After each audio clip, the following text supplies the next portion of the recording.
So I discovered a problem with the water maker. The boost pump won't prime properly, and I think the previous owner set up a system where you could take water from the freshwater tanks via a valve to prime the boost pump, and then switch the whole water making system on. There's got to be an easier way of doing it. So yesterday a friend and I sort of tried to figure out what the plumbing was and what we could do, and it's come up with several issues.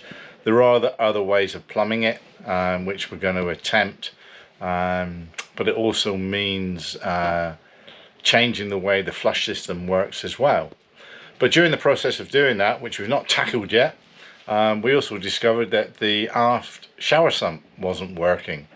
So I've had a go at that this morning. Not complete, but I think I've tracked it down. I'll show you what's going on.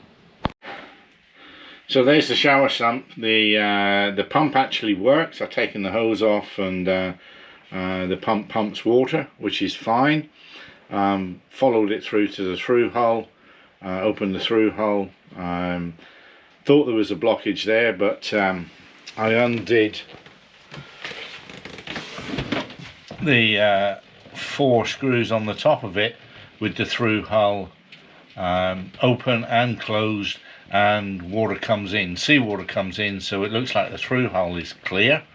I then went on to check the anti-siphon. There's the anti-siphon. I took the cap off the top and put some water in the shower sump, and it pumped out to this point. So I think there's a blockage between here and the through hull. Somehow it connects into the icebox drain as well, so I think some crap has come out of the icebox and maybe blocking the hose.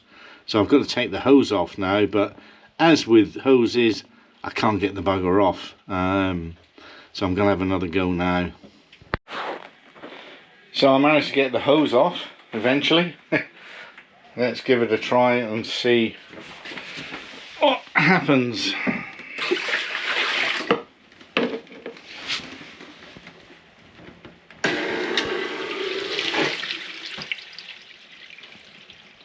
Okay, so water's coming out, so the hose is not blocked. So it could be the through hull. Let's see if water comes out if I open the through hull.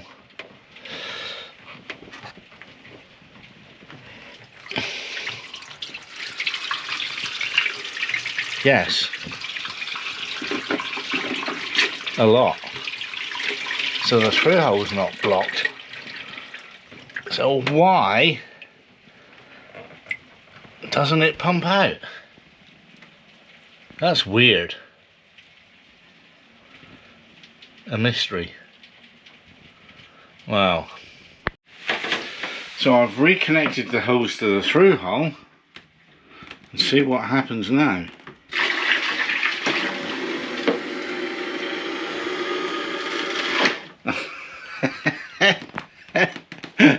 It's pumping out.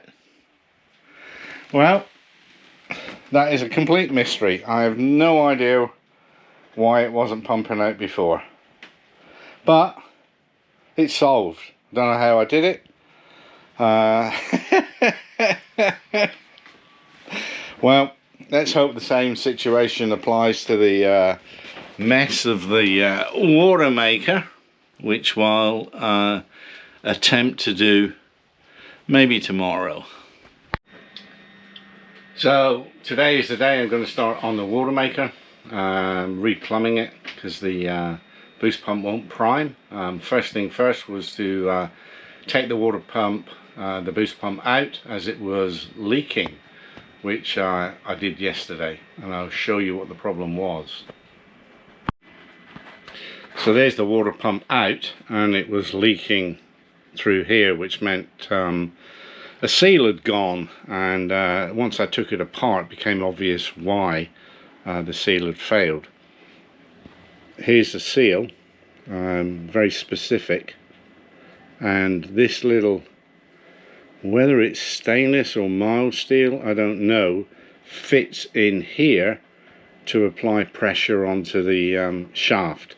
That had rotted away completely, so there was no pressure on the shaft and the water was leaking out. Surprisingly, the first place we went to in La Paz had them in stock, which was amazing. We also discovered that the previous owner had used a local guy to do a rebuild on the pump, and he'd used the wrong seal and just gunked it in there, and then didn't put on a washer, which meant that you couldn't clamp the impeller down properly. The nut was loose, but tightening it all the way down, the impeller wouldn't turn. So managed to find a washer that fitted inside.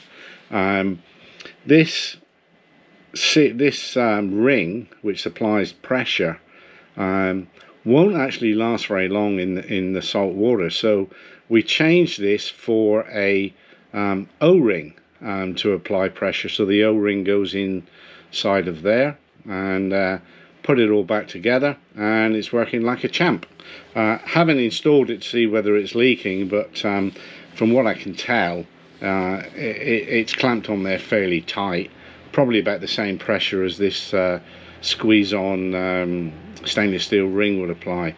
So that's the pump done. Now I've got to remove the seawater strainer, because that's going to need to be moved, which is the next part of the process. And then after that, it's a question of rerunning some of the pipes to shorten them, take out some of the 90-degree bends, which reduce the water flow, and then figure out a way of how we're going to flush it, because the current way of flushing it is linked to the seawater intake, and you just flick a valve and it crosses over to fresh water to prime the pump. The whole purpose of this is so that the pump will self-prime. Well, that's the plan. It's a boat, so maybe it won't work, but yeah, it's going to be a bit of a challenge. But Bill on Voyager's giving me a hand, so with two heads, I think we can probably get there. So the seawater strainer's out, and it was actually pretty clean, probably because I haven't used the water maker that much. Fairly easy to get out. The hoses came off, which was quite nice, and I started to reinstall the pump. I've actually taped a small bag with the spare seal onto the water pump, because I'll put it away and never be able to find it again. So at least I know where it is now. Just got to carry on with this install. So the pump reinstalled, and now it goes from the through hull through the strainer around a little loop into here, and this hose and this hose should now be able to be removed, because previously it was coming out of the sea strainer and going up to where all the I'll show you in here, and then coming all the way back down again, which was causing the boost pump not to self-prime. So hopefully with a straight run it should now prime. The next issue is to sort out and tidy up this lot in here and change the current way of freshwater flushing to a new way, which I haven't quite figured out yet, but I'll have a think about it, and that's next on the agenda. Hopefully I can tidy this mess up in here. Whilst we're here, I thought I would mention the little tool bag for sockets. Although they're very nice when they come in the hard case, and the sockets are easy to find, and you can see when anything's missing, but it takes up a hell of a lot of space. So I've got several of these, one for imperial, one for metric. Takes a bit of time to find the right socket, but as far as space is concerned, it saves a great deal. I'm quite happy with these, been using them for years. Again, Bill on Voyager turned me on to this, and I thought, what a great idea. Cleaned out the area around the little cupboard thing here. It collects an awful lot of grime and dirt and hairs because it's at the bottom of the companionway, and it's, as you can see, it's grated, so anything that's on the bottom of your feet just collects in there, which is, I suppose, not a bad way. It's only one place to clean, but I think I'm gonna have to clean it more often. Yuck. Oh, still scratching my head on what's happening here. I've figured out some of it. This is for when you want to pickle, and it comes up into here through some valves into the, I suppose, the carbon, yeah, maybe the carbon filter. I think these are the two hoses I can take out. This one is the air bleed, and this is the freshwater flush. But there's also, the system used to be primed through fresh water through these two hoses, which I'm now going to take out. So it means I can probably take this connection out, because the fresh water was just priming the boost pump. So I think the freshwater flush won't need to be touched. Yeah, I'm not sure. Maybe I can take this one out. Yeah, maybe. And then all this lot here can come out as well. Progress. So this is the the hoses that I've taken out so far.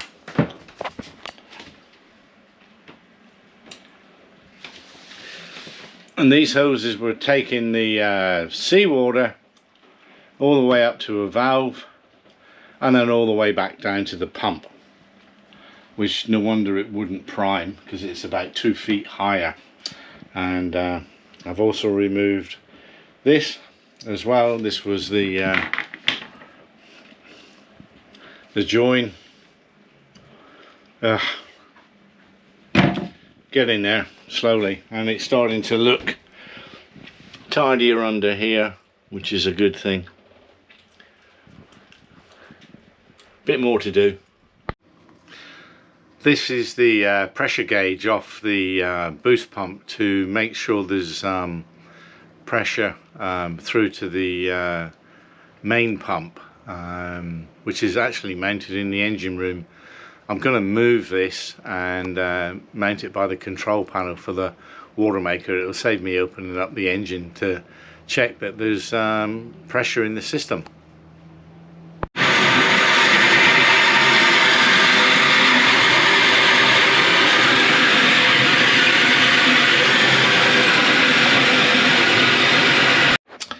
The hole's drilled to mount the pressure pump, but unfortunately it's got a bottom flange, and the fiberglass is too thick to fit the gauge through and connect it up. So I'm going to buy a new one. They're only about 20 bucks. Order it from the US with a rear connection, so I can just slot it in here and then run some extra 1/4 inch hose and connect it to the back, which is there. The fiberglass is way too thick for the current one, so a new one is going to be required. Okay, anyway, I mean, we got world wars you put together and it leaks. Yeah. You might want to replace this bag. Well, there should be, yeah, those will work. What we need is we're going to come out of that valve that's in there to an elbow. We're going to go to this fitting, and we might want to change this guy here. Well, come out of here to an elbow like that. That's all. Okay. Done. And this clip, there's more clips. Out of here, we need straight fittings.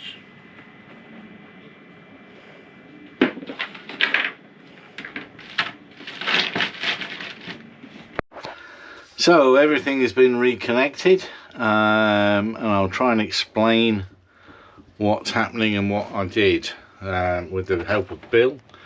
This is now the pickling hose, which drops into the container and is controlled by this valve. Switch the valve the other way and it allows fresh water from the tanks to flush the system through this connection. I've taken out obviously the two big hoses, put in straight connectors on this contraption here. Yeah, that actually feeds the fresh water into the system.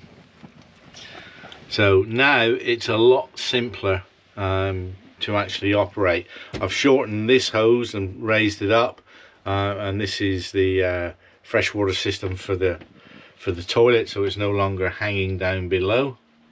And there's an air bleed here with the valve on to purge any air in the system. So it's a lot tidier, a lot less complicated to use. It only took 3 hours.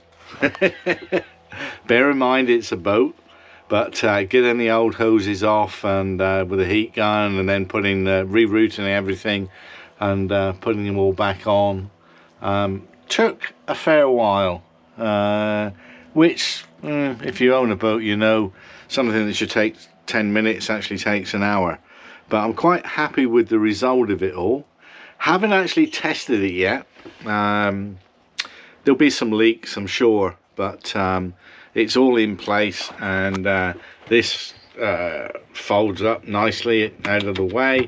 So yeah, I think it's all gonna work, but we'll see when we come to switch it all on. And there's been so many changes, there's bound to be some leaks somewhere, but there it is. Yeah, happy with the result. Thanks for watching the video again this week. I hope you enjoyed it. If you've got a water maker and had some issues, then maybe it's helped out a bit. But yeah, appreciate your time, and see you next week.